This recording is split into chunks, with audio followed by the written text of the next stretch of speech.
Buonasera a tutti e bentornati a Liberamente, variazioni e scorribande qui su Radio Libertà.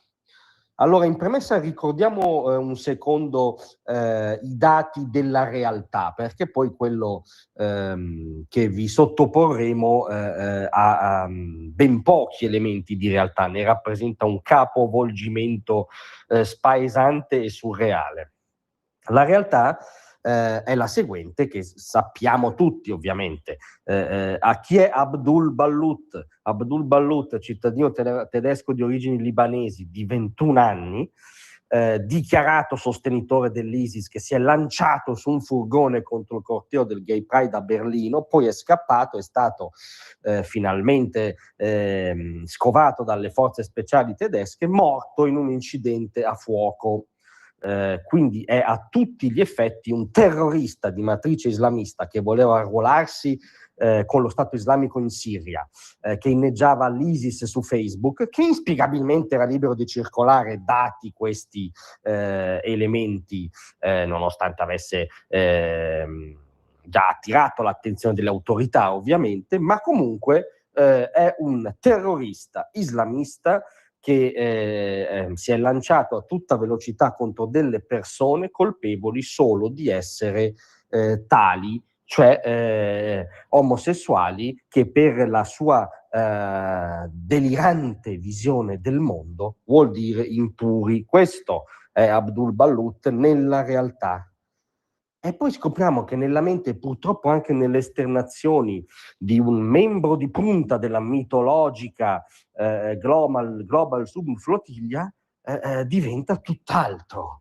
Parliamo di uno degli esponenti italiani più in vista della flottiglia, l'attivista Vincenzo Fullone, che era stato tra gli arrestati da Israele quando tentarono di violare il blocco navale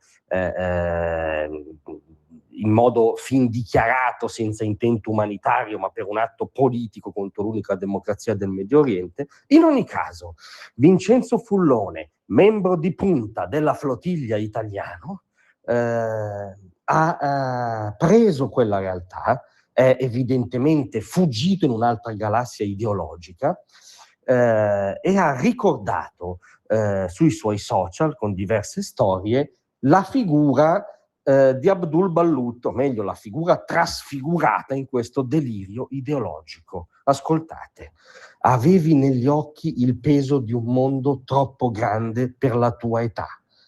Cioè, come un normale adolescente in crisi esistenziale, insomma, no? Questo sembra l'incipit. Avrei voluto che almeno una volta qualcuno ti avesse guardato con abbastanza amore da convincerti che valesse la pena restare, che tu possa trovare la pace che qui non hai trovato. Magari anche la donna morta in seguito all'attentato di Abdul e tutte le persone ferite e terrorizzate, ma ci rendiamo conto che nella ricostruzione flottigliesca trascolorano a dettagli. Ma aggiunto dopo, perché ha suscitato evidentemente reazioni questo post surreale, se non fosse offensivo, della realtà e delle vittime nella realtà. Non sono impazzito.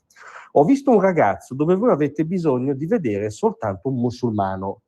Anzitutto lui aveva bisogno di definirsi come musulmano nella sua versione neanche integralista, ma dichiaratamente terrorista, visto che voleva combattere con l'ISIS e inneggiava all'ISIS medesimo. Paradossalmente sarebbe un insulto postumo non definirlo musulmano, visto il suo percorso di vita all'insegna dell'orrore e della morte, ma anche questi sono dettagli.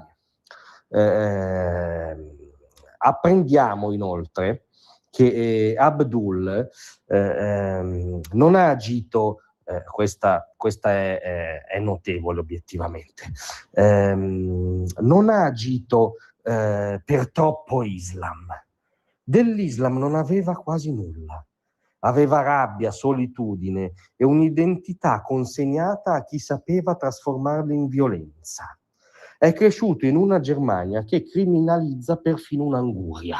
So cosa voglia dire sull'anguria, ma ormai abdico a reperire un significato condiviso in queste uscite di questo adolescente in crisi, con gli occhi tristi, che non ha trovato nessuno che dicesse vale la pena di vivere e purtroppo come effetto collaterale si è arruolato nell'ISIS e si è lanciato sulla folla per massacrarla. Questi sono i toni che esondano da questi post.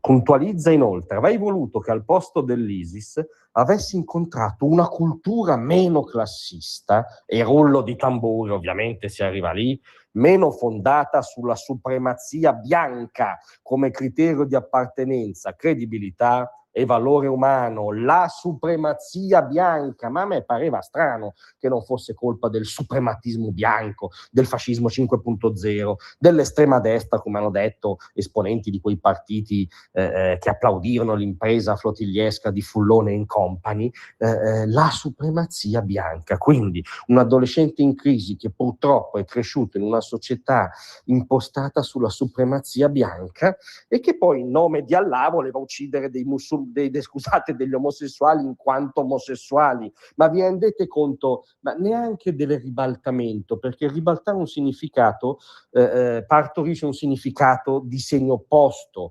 magari infondato, ma è sempre un'operazione, diciamo, che attecchisce nella realtà. Qui c'è l'ideologia flottigliesca che riscrive la realtà e Abdul diventa un adolescente triste in balia della supremazia bianca. Capite che con questa gente è difficile proprio parlare, ma non perché noi siamo biechi razzisti, non vogliamo parlare con gli eroi della flottiglia, ma perché manca un linguaggio comune, mancano i termini basilari, manca la percezione comune, manca qualunque mattone primario, neanche di linguaggio, ma proprio di segnale di realtà condivisa per imbastire un discorso con questa gente. No, caro Fullone, Abdul era un terrorista assassino che ha messo in scena un caso di car jihad a Berlino in nome dell'ideologia islamista. Le supercazzole flottigliesche stanno a zero. Grazie a tutti, a domattina.